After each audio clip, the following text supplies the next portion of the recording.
Okay, next part of nuclear chemistry. The types of the radioactive decay. നമ്മൾ പറഞ്ഞതാണ് എന്നാൽ ഒരു വട്ടം കൂടി പറയാണ്. According to the theory put forward by Rutherford and Soddy, radioactivity is a nuclear property. The nucleus of the radioactive atom is unstable. It undergoes decay or disintegration by spontaneous emission of an alpha or beta particle. This results in the change of proton-neutron composition of the nucleus to form more stable nucleus. The original nucleus is called parent nucleus and the product is called daughter nucleus. നമുക്കറിയാം radio active ആയിട്ടുള്ള ആറ്റത്തിൻ്റെ nucleus unstable ആണ്. അത് stable ആവണ വരെ അതെന്ത് ചെയ്യും, radio active emit ചെയ്തുകൊണ്ടിരിക്കും. അപ്പോൾ ആ ഒറിജിനൽ ന്യൂക്ലിയസിനെ പറയുന്ന പേരാണ് എന്ത്, പാരന്റ് ന്യൂക്ലിയസ് എന്നും അതിൽ നിന്ന് നമുക്ക് കിട്ടുന്ന പ്രൊഡക്റ്റിനെ എന്ന് പറയുന്ന പേരാണ് നമ്മളത് daughter nucleus എന്നും. As evident from above, there are two chief types of decay, alpha decay and beta decay. Alpha decay, when a radioactive nucleus decay by the emission of an alpha particle from the nucleus, the process is termed as alpha decay. An alpha particle has 4 units of atomic mass and 2 units of positive charge. If Z is an atomic number and M is the mass number of the parent nucleus, the daughter nucleus will have atomic mass M minus 4, atomic number Z minus 2. Thus, an alpha reduces the atomic mass by 4 units and atomic number by 2. For example, radium decays by alpha emission to form new elements of radon. അതായത് radium 88 നിന്ന് ഒരു alpha decay സംഭവിച്ചു കഴിഞ്ഞാൽ അത് എന്തായിട്ട് മാറും, radon ആയിട്ട് മാറും. 86 റാഡോൺ ആയിട്ട് മാറും. Okay, beta decay, when a radioactive nucleus decay by beta particle emission, it is called beta decay. A free beta particle or electron does not exist as such in the nucleus. It produced by the conversion of the neutrons to a proton at the moment of the emission. ഒരു radio active എലമെന്റ്സിൽ നിന്ന് അത് beta particle decay ചെയ്ത് കഴിഞ്ഞാൽ, emit ചെയ്ത് കഴിഞ്ഞാൽ അതിനെ beta decay എന്ന് പറയും. ഒരു ബീറ്റ പാർട്ടിക്കിൾ അല്ലെങ്കിൽ ഇലക്ട്രോണിന് അതൊരിക്കലും അങ്ങനെ ഫ്രീ ആയിട്ട് ന്യൂക്ലിയസിൽ നിൽക്കില്ല. ഒരു കൺവേർഷൻ ചെയ്ത് കഴിഞ്ഞാൽ ന്യൂട്രോൺ എന്തായിട്ട് മാറും, പ്രോട്ടോൺ ആയിട്ട് കൺവേർട്ട് ചെയ്യും. ഒരു ഇലക്ട്രോൺ എമിറ്റ് ചെയ്താണ്ട് ന്യൂട്രോൺ എന്തായിട്ട് മാറും, പ്രോട്ടോൺ ആയിട്ട് മാറും. This result in the increase of the one positive charge on the nucleus. The loss of the beta particle from the nucleus does not alter in its atomic mass. For a parent nucleus with atomic mass M and atomic number Z, the daughter nucleus will have atomic mass M and atomic number Z plus 1. അതായത് ഒരു beta ഡിക്ക് സംഭവിച്ചു കഴിഞ്ഞാൽ അതിൻ്റെ mass നമ്പറിൽ ഒരിക്കലും change വരില്ല. പക്ഷെ എന്താണ്, അറ്റോമിക് നമ്പറിൽ ഒരു പ്രോട്ടോണിൻ്റെ എണ്ണം കൂടും. അറ്റോമിക് നമ്പർ ഒന്ന് ഇൻക്രീസ് ചെയ്യും. Thus, a beta emission increases the atomic number by 1 with no change in the atomic mass. An example, the beta decay is conversion of the lead to 240 to bismuth 240. അതായത് ഒരു ലെഡിൻ്റെ 82 atomic നമ്പറുള്ള ഒരു lead beta emit ചെയ്ത് കഴിഞ്ഞപ്പോൾ എന്തായിട്ട് മാറി, bismuth 83 ആയിട്ട് മാറി. അതായത് അതിന് മാസ് നമ്പറിൽ ചേഞ്ച് ഒന്നും വന്നില്ല, അതിൻ്റെ അറ്റോമിക് നമ്പർ എന്തായി, ഒന്ന് ഇൻക്രീസ് ചെയ്തു. It is noteworthy that a beta emission results in the production of an isobar. Thus, lead 82 and bismuth 83 are isobaric as they have the same number of mass number 240 but different in the atomic number. One alpha emission and 2 beta emission yield an isotope. അതായത് നമ്മളെന്താ, isobar എന്ന് പറഞ്ഞാൽ എന്താണ്, same mass നമ്പറുള്ള എലമെന്റ്സിനൊക്കെ നമ്മൾ എന്താ പറയുക, isobar എന്നാണ് പറയുക. ഇവിടെ അറ്റോമിക് നമ്പർ ഡിഫറെൻ്റ് ആണ്, പക്ഷെ എന്താണ്, മാസ് നമ്പർ സെയിം ആയതുകൊണ്ട് ലെഡിനെയും ബിസ്മത്തിനെയും എന്ത് പറയാം, ഐസോബാറിക് ആറ്റംസ് എന്ന് പറയാം. ഒരു ആൽഫ എമിഷനും 2 ബീറ്റ എമിഷനും കഴിഞ്ഞാൽ നമുക്ക് എന്നിട്ടും ഒരു ഐസോടോപ്പ് കോമ്പൗണ്ട് കിട്ടും. ഐസോടോപ്പ് കോമ്പൗണ്ട് എന്ന് പറഞ്ഞാൽ എന്താണ്, സെയിം അറ്റോമിക് നമ്പർ പക്ഷെ ഡിഫറെൻറ്റ് മാസ് നമ്പർ ഉള്ളതിനാണ് നമ്മൾ എന്ത് പറയുന്നത്, ഐസോടോപ്പിക് എലമെന്റ്സ് എന്ന് പറയുന്നത്. ഫോർ എക്സാമ്പിൾ ആയിട്ട് പറയുകയാണെന്നുണ്ടെങ്കിൽ പൊളോണിയം 84-ന് ഒരു ആൽഫ എമിറ്റ് ചെയ്ത് കഴിഞ്ഞപ്പോൾ എന്തായിട്ട് മാറി? ആൽഫ എമിഷൻ എന്ന് പറഞ്ഞാൽ എന്താണ്? അറ്റോമിക് നമ്പർ രണ്ടായിട്ട് ഡിഗ്രീസ് ചെയ്യും. മാസ് നമ്പർ എന്തായിട്ട് ഡിഗ്രീസ് ചെയ്യും? രണ്ടായിട്ട് 4ആയിട്ട് ഡിഗ്രീസ് ചെയ്യും. അപ്പം എന്ത് കിട്ടി? ലെഡ് 82 240 ആയിട്ട് മാറും. അതിൽ നിന്ന് ഒരു ബീറ്റ എമിഷൻ ചെയ്ത് കഴിഞ്ഞാൽ എന്ത് കിട്ടും? ബീറ്റ എമിഷൻ എന്ന് പറഞ്ഞാൽ മാസ് നമ്പറിൽ ചേഞ്ച് ഉണ്ടാവില്ല, അറ്റോമിക് നമ്പർ ഒന്ന് ഇൻക്രീസ് ചെയ്യും. അപ്പോൾ ബിസ്മത്ത് 83 ആയിട്ട് മാറും. വീണ്ടും ഒരു ബീറ്റ എമിഷൻ ചെയ്ത് കഴിഞ്ഞാൽ എന്തായിട്ട് മാറും? പൊളോണിയം 84 ആയിട്ട് മാറും. അതിന്റെ മാസ് നമ്പർ എന്തായിരിക്കും? 240 ആയിരിക്കും. അപ്പൊ ഫസ്റ്റ് നമ്മൾ തുടങ്ങിയ പൊളോണിയം 84-ലായിരുന്നു, മാസ് നമ്പർ എന്തായിരുന്നു? 280 ആയിരുന്നു. അതിൽ നിന്ന് നമുക്ക് പൊളോണിയം 84 240 ആയിട്ട് മാറി.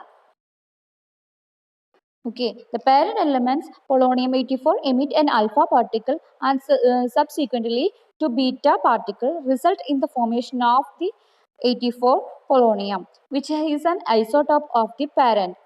Both the parent and the end product have the same atomic number 84 but different mass number. Okay, next we can discuss a question. How many alpha and beta particles are emitted in the passing down from thorium 90 to 32 to lead 82 to 208? Question ഇതാണ്. Thorium lead ആയിട്ട് convert ചെയ്യുമ്പോൾ thorium 90 to 32-ൽ നിന്ന് lead 82 208 ആയിട്ട് convert ചെയ്യുമ്പോൾ എത്ര alpha പാർട്ടിക്കിളും beta പാർട്ടിക്കിളും emit ചെയ്യുന്നുണ്ട് എന്നാണ് ക്വസ്റ്റിന്. നിങ്ങൾ സ്വയമായിട്ട് കാൽക്കുലേറ്റ് സൊല്യൂഷൻ കണ്ടെത്തുക, ആൻസർ കണ്ടെത്തുക, എന്നിട്ട് ഇതിൽ തന്നിട്ടുള്ള സൊല്യൂഷനായിട്ട് കമ്പയർ ചെയ്യുക, ശരിയാണോ തെറ്റാണോ എന്നുള്ളത്. നമ്മൾ പറഞ്ഞ കാര്യങ്ങൾ തന്നെ ഒരു പിക്ചർ റെപ്രസെൻറ്റേഷൻ ഉള്ളൂ. അത് യുറേനിയം 92-ൽ നിന്ന് തോറിയം 90 ആയിട്ട് മാറും. ആൽഫ പാർട്ടിക്കിൾ എമിറ്റ് ചെയ്യുമ്പം 2 അറ്റോമിക് നമ്പർ ഡിഗ്രീസ് ചെയ്യും, മാസ് നമ്പർ 4 ആയിട്ട് ഡിഗ്രീസ് ചെയ്യും. അതാണ് ഇവിടെ കൊടുത്തിരിക്കുന്നത്. അതായത് നമ്മൾ ആക്ടീനിയം സീരീസ് നോക്കുകയാണെന്നുണ്ടെങ്കിൽ എന്തായി? യുറേനിയം എന്നുള്ളതിന് ബാക്കോട്ട് രണ്ട് എലമെന്റ്സ് കഴിഞ്ഞിട്ട് നമ്മൾ തോറിയുണ്ട്. അവിടേക്കാണ് അതിൻ്റെ ഡോട്ടർ ന്യൂക്ലിയസ് വന്നിട്ടുള്ളത്. നമ്മൾ പറഞ്ഞു ഒരു ബീറ്റ എമിറ്റേജ് കഴിഞ്ഞാൽ എന്തുണ്ടാവും? പ്രോട്ടോണും അതേപോലെ തന്നെ ന്യൂട്രോണും ആയിട്ട് മാറും. അതായത് ഒരു അറ്റോമിക് നമ്പർ ഇൻക്രീസ് ചെയ്തിട്ടുള്ള ഒരു ന്യൂക്ലിയസും പ്ലസ് ഒരു ഇലക്ട്രോണും കൂടി നമുക്ക് കിട്ടും. ഇനി ബീറ്റ പ്ലസ് എമിഷനാണ് സംഭവിച്ചു കഴിഞ്ഞെങ്കിൽ, പോസിറ്റീവ് ബീറ്റ ആയിരുന്നു ഡിക്കെ സംഭവിച്ചു കഴിഞ്ഞാൽ നമുക്ക് എന്താ കിട്ടുക?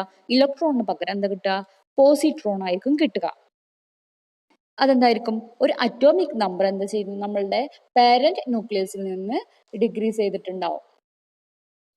അപ്പൊ നിങ്ങൾക്ക് മനസ്സിലായിട്ടുണ്ടാവും ബീറ്റ ഡിക്കെ രണ്ട് വിധത്തിലുണ്ട്, പോസിറ്റീവ് ബീറ്റ ഡിക്കെയും നെഗറ്റീവ് ബീറ്റ ഡിക്കെയും. നെഗറ്റീവ് ബീറ്റ ഡിക്കെ എന്ന് പറഞ്ഞാൽ അറ്റോമിക് നമ്പർ ഒന്ന് ഇൻക്രീസ് ചെയ്യുകയും പ്ലസ് ഒരു ഇലക്ട്രോണും ഉണ്ടാകും. പോസിറ്റീവ് ബീറ്റ എന്ന് പറഞ്ഞാൽ എന്താണ്? ഒരു അറ്റോമിക് നമ്പർ ഇൻക്രീസ് ചെയ്യുകയും പ്ലസ് ഒരു പോസിട്രോണും ഉണ്ടാവും. Okay, next the group displacement law. The position number of an element in a group of the periodic table corresponds to its atomic number. If the atomic number of a given element is changed, its group also changes accordingly.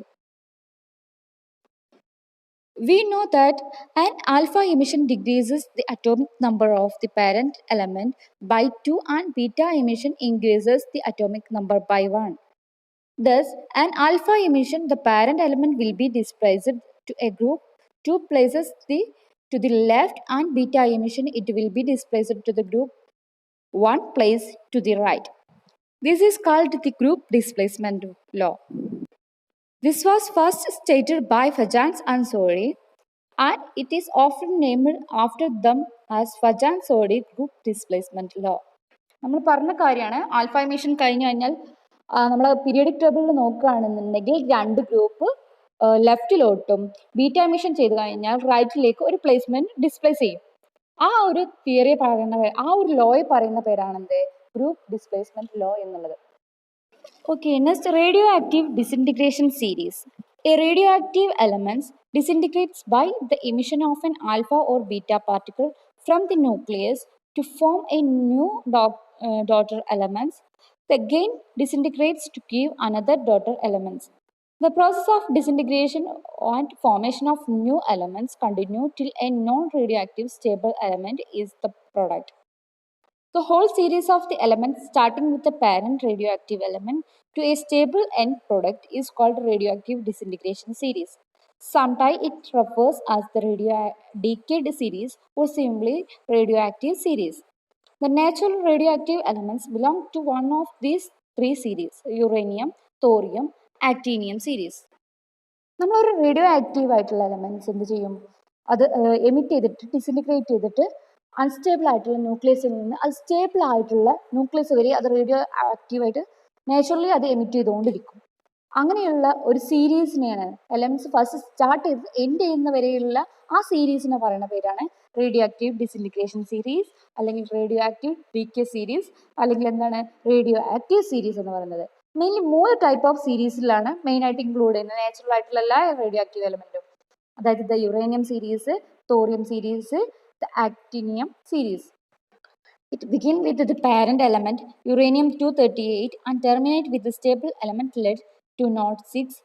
It derives its name from the uranium-238, which is the prominent member of this series, has the longest half-life. അതായത് uranium series എന്ന് പറഞ്ഞാൽ uranium-238 മുതൽ അത് stable ആയിട്ടുള്ള lead-206 വരെ അത് emit ചെയ്തുകൊണ്ടിരിക്കും. അത് ഫസ്റ്റ് മെമ്പറും അതുപോലെ തന്നെ ലോങ്ങസ്റ്റ് ഹാഫ് ലൈഫ് ഉള്ള യുറേനിയത്തിനായതുകൊണ്ടാണ് അതിനെ യുറേനിയം സീരീസ് എന്ന് പറയുന്നത്. Next is the thorium series. It begin with the parent element thorium-232 and end with the lead-208, which is stable.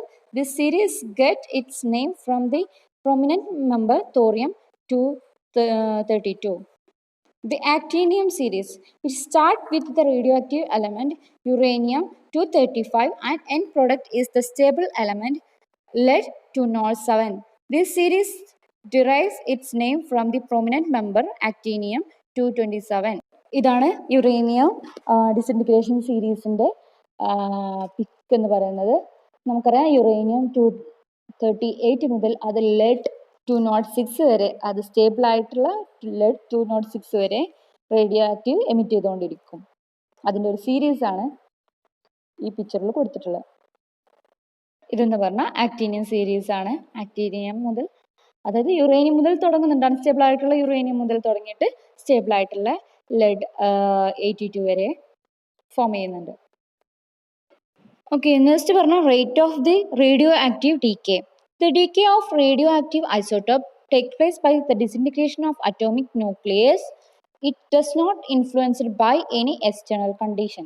Therefore, the rate of the decay is characterized of an isotope and depend upon only on the number of the atoms present. If n be the number of the undecayed atoms of an isotope present in a sample of isotope at a time t, ഒരു radio active ഐസോട്ടോപ്പിൻ്റെ decay, അതായത് അത് atomic nucleus disintegrate ചെയ്തിട്ട് എങ്ങനെയെന്നുള്ള അതിൻ്റെ rate ആണ് നമ്മൾ കണ്ടുപിടിക്കുന്നത്. അവിടെ ഒരു എക്സ്റ്റേണൽ ഇൻഫ്ലുവൻസോ കണ്ടീഷൻസോ ഒന്നുമില്ല. അതിൻ്റെ ഐസോട്ടോപ്പിൻ്റെ ഡിപ്പെൻഡ് അപ്പോൺ എന്ന് പറയുന്നത് ആ number of the atoms present ആണ്. അപ്പോൾ എൻ എന്ന് പറയുന്നത് അൺഡീക്കേഡ് ആയിട്ടുള്ള ആറ്റം ആണ് എന്ന് വിചാരിക്കുകയാണെങ്കിൽ അറ്റ് എ ടൈം ടിയിൽ നമുക്കെന്ത് പറയാം, -dn/dt directly proportional to n, or -dn/dt is equal to lambda n, where dn/dt means the rate of the decrease in the number of the radioactive atoms in the sample and lambda is the proportionality factor. This is known as the decay constant or the disintegration constant. Putting the dt is equal to 1, the equation become dn/n is equal to lambda. Thus, the decay constant may be defined as the proportion of the atom of an isotope decaying per second. നമ്മൾ പറയുന്നത് rate of decrease in the number of radioactive atom is directly proportional to number of the undecayed atoms എന്ന് പറഞ്ഞു. നമ്മൾ proportionality constant മാറ്റിയിട്ട് lambda ആക്കി, lambda equal to lambda എന്ന്. ഈ ലാംഡയെ നമ്മൾ വിളിക്കുന്നതാണ് എന്ത്, ഡികേ കോൺസ്റ്റന്റ് അല്ലെങ്കിൽ ഡിസിൻറ്റിഗ്രേഷൻ കോൺസ്റ്റന്റ് എന്ന് പറയുന്നത്. ഈ d t is equal to 1 ആയി മാറിയാൽ എന്തായി മാറി, dn/n. നേരത്തെ മുകളിൽ ഉണ്ടായിരുന്ന n എന്ത് വരും, താഴോട്ട് വരും, ഈസ് ഈക്വൽ ടു ലാംഡ. അപ്പോൾ നമുക്ക് ലാംഡ ഡിഫൈൻ ചെയ്യാൻ പറ്റും. ഡികെ കോൺസ്റ്റന്റ് അല്ലെങ്കിൽ ലാംഡ എന്ന് പറയുന്നത് എന്താണ്? Proportion of the atoms of the isotope decaying per second. Okay, next the unit of the radioactivity. The standard unit of radioactivity is curie. A curie is the quantity of radioactive material decaying at the same rate as the 1 gram of the radium, 3.7 into 10 raised to 10 disintegration per second. DPS means disintegration per second. The Rutherford is the more recent unit. The Rutherford is equal to 10 raised to 6 disintegration per second. The SI unit of is becquerel. 1 becquerel is equal to 1 disintegration per second. നമ്മൾ radio ആക്ടിവിറ്റിൻ്റെ units ആണ് പറയുന്നത്. ഏറ്റവും കൂടുതലായിട്ട് ഉപയോഗിക്കുന്ന ക്യൂറിയാണ്. അതേപോലെ തന്നെ നമ്മൾ എന്ത് ഉപയോഗിക്കുന്നത്? ഡിസിൻറ്റിഗ്രേഷൻ പെർ സെക്കൻഡ് ഉപയോഗിക്കലുണ്ട്. അതേപോലെ തന്നെ എന്ത് ബെക്കറൽ ഉപയോഗിക്കലുണ്ട്. 1 റൂദർഫോർഡ് ഉപയോഗിക്കലുണ്ട്. ഈ 4 യൂണിറ്റ്സ് ആണ് നമ്മൾ മെയിനായിട്ട് റേഡിയോ ആക്ടിവിറ്റിക്ക് യൂസ് ചെയ്യുന്നത്. SI യൂണിറ്റ് എന്ന് പറയുന്നത് ബെക്കറലാണ്. 1 becquerel is equal to 1 disintegration per second. Okay, next one is half-life. The half-life or half-life period of the radioactive isotope is the time required for one half of the isotope to decay, or it may be defined as the time for the radioactivity of an isotope to be reduced to half of its original value. The half-life period is characteristic of a radioactive element.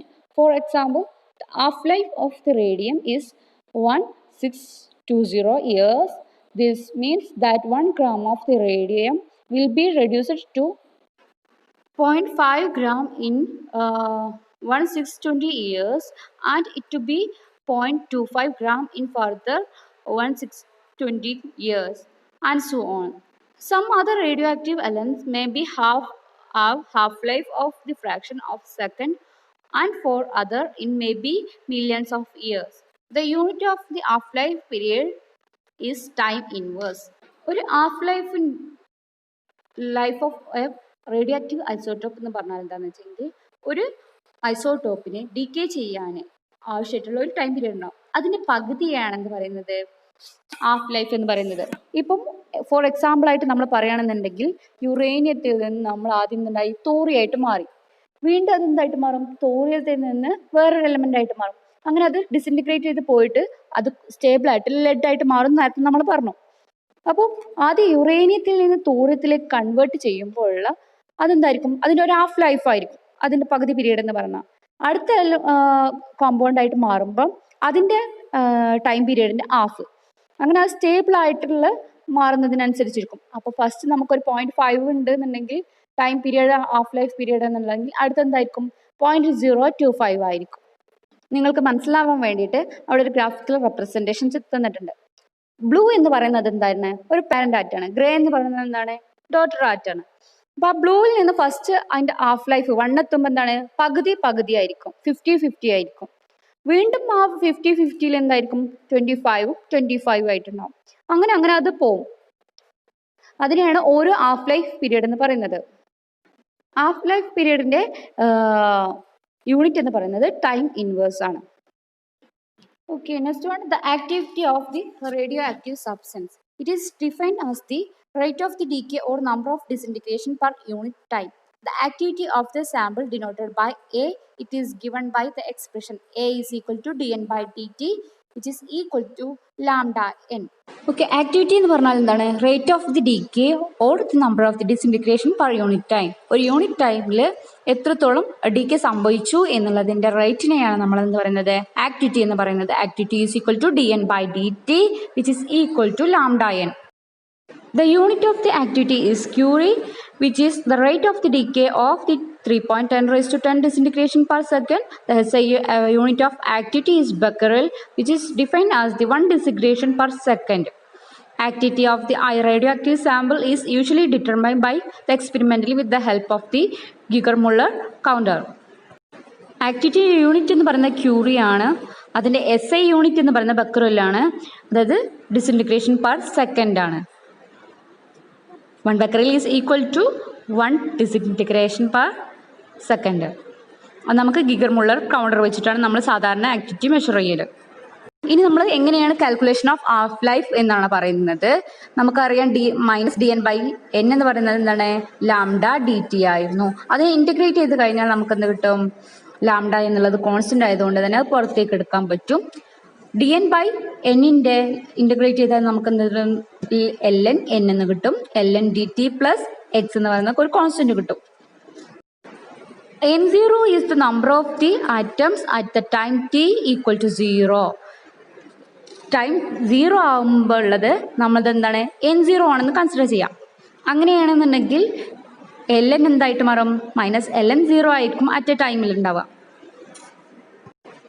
ഇപ്പം കിട്ടിയ എക്സിൻ്റെ value നമ്മൾ നേരത്തെ ഇക്വേഷനിൽ കൊടുക്കുകയാണെന്നുണ്ടെങ്കിൽ -ln n is equal to lambda t -ln0 ആയിരിക്കും.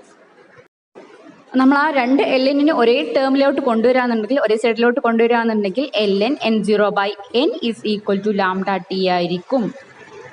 നമ്മൾ ln മാറ്റി ലോഗരിതമിലോട്ട് വരുമ്പോൾ എന്തുണ്ടാവും, 0.203 log n0/n is equal to lambda t ആയിരിക്കും. നമ്മൾ പറഞ്ഞ ഹാഫ് ടൈമാണ്, അതായത് ആ ടി എന്ന ടൈമിന്റെ ഹാഫ് പീരിയഡ് ആണ് നമ്മൾ കാൽക്കുലേറ്റ് ചെയ്യുന്നത്. അപ്പോൾ half time is equal t is equal 1/2 ആകുമ്പോൾ n എന്തായിരിക്കും, n/2 n0 ആയിരിക്കും.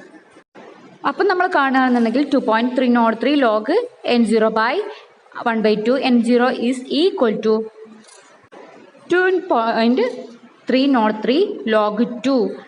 ആ ലോഗ് 2 എങ്ങനെ വന്ന് n0 ക്യാൻസൽ ആയി പോയി 1/1/2 ഉണ്ടാവും. ആ 2ന് മുകളിലെടുത്താൽ ലോഗ് 2 ആയിട്ട് മാറും, which is equal to lambda t/2. t/2 വരാനുള്ള കാരണം നമ്മൾ ഹാഫ് ആണ് പീരീഡ്, ഹാഫ് പീരീഡാണ് നമ്മൾ കാൽക്കുലേറ്റ് ചെയ്യുന്നത്. 2/03 ലോഗ് 2 എന്ന് പറയുന്നതിൻ്റെ വാല്യൂ ആണ് 0.693 എന്ന് പറയുന്നത്, which is equal to lambda t/2. നമുക്ക് t/2 ആണ് കാണേണ്ടത്, ഹാഫ് പീരിയഡ് ആണ് കാണേണ്ടത്. അപ്പം നമുക്ക് ലാംഡനെ താഴോട്ട് കൊണ്ടുപോയാൽ 0.0693 ബൈ ലാംഡ എന്ന് കിട്ടും. നമുക്ക് ലാംഡ എന്ത് ചെയ്യാൻ പറ്റും, എക്സ്പെരിമെൻ്റലി നമുക്ക് കണ്ടെത്താൻ പറ്റും. അപ്പം നമുക്ക് എന്ത് കിട്ടും, നമ്മൾ ഓരോ എലമെൻസിൻ്റെയും എത്രത്തോളം അതിന് ഹാഫ് ലൈഫ് എടുക്കുന്നത് എന്നുള്ള ടൈം പീരീഡ് നമുക്ക് കാൽക്കുലേറ്റ് ചെയ്യാൻ പറ്റും. ഇവിടെ ഒരു ക്വസ്റ്റ്യൻ ഉണ്ട് സോൾവ് ചെയ്യാൻ. Calculate the half life of the radium 226 if 1 gram of it emits to 3.7 into 10 raised to alpha particle per second. അത് സോൾവ് ചെയ്യുകയാണെന്നുണ്ടെങ്കിൽ rate of the decay is equal to rate of the emission of alpha particle. നമുക്ക് ക്വസ്റ്റ്യനിൽ തന്നിട്ടുണ്ട് എത്രത്തോളം emit ചെയ്തിട്ടുണ്ടെന്നുള്ളതെന്ന്. അപ്പോൾ dn/dt is equal to ലാംഡ/n which is equal to 3.7 10 raised to 10 per second. The number of the atom radium present in 1 gram of the sample 6.0303 into 10 raised to 3 by 2 to 6. നമ്മൾ n കാണാൻ എന്താ ഉപയോഗിക്കുന്നതെങ്കിൽ Avogadro number by atomic നമ്പറാണ് നമ്മൾ ചെയ്യാറ്. എന്ത് കിട്ടി, n കിട്ടി, ലാംഡ n കിട്ടി. അതിൽ നിന്ന് നമുക്ക് എന്ത് കിട്ടും, lambda from the equation lambda നമുക്കറിയാം 0.693 ബൈ ടി ഹാഫ് ആണ്. നമ്മൾ ഫസ്റ്റത്തെ dn/dt കൊടുക്കുകയാണെന്നുണ്ടെങ്കിൽ നമുക്ക് n നമുക്ക് കിട്ടിയിട്ടുണ്ട്, ലാംഡ നമുക്ക് കിട്ടിയിട്ടുണ്ട്. ആ രണ്ടും കൊടുത്തു കഴിഞ്ഞാൽ നമുക്ക് എന്ത് കിട്ടും, അതിൽ നിന്ന് നമുക്ക് എന്ത് കിട്ടും, ടി ഹാഫ് മാത്രമാണ് ഇനി കിട്ടാനുള്ളത്. അത് ടി ഹാഫ് നമ്മൾ റൈറ്റിലോട്ട് കൊണ്ടുവന്ന് മറ്റേത് ലെഫ്റ്റിലോട്ടും കൊണ്ടുപോയാൽ നമുക്ക് എന്ത് കിട്ടും, അതിൻ്റെ ആൻസർ കിട്ടും. ഇനി നമ്മളൊരു സാമ്പിള് ഒരു കുറച്ച് സമയം വെച്ച് കഴിഞ്ഞിട്ടാണ് അതിൻ്റെ ടൈം പീരീഡ് കാണുന്നുണ്ടെങ്കിൽ അതിനുള്ള ഇക്വേഷനാണ് log n0/n is equal to lambda t/203. Knowing the value of lambda, the ratio of n/n0 can be calculated. If the amount of the sample present to start with is given, the amount of left after the lapse of the time t can be calculated. നമുക്ക് lambda തന്നിട്ടുണ്ട്, n/n0യും calculate ചെയ്യാൻ പറ്റും. അതുപോലെ തന്നെ നമുക്ക് എന്ത് ചെയ്യാം, അതിൽ നിന്ന് നമുക്ക് എന്ത് ചെയ്യാം, ടൈം പീരീഡ് കണ്ടെത്താം. ഒരു ക്വസ്റ്റ്യൻ അവിടെ തന്നിട്ടുണ്ട്, നമ്മൾ സെൽഫായിട്ട് അതൊന്ന് ചെയ്തു നോക്കുക.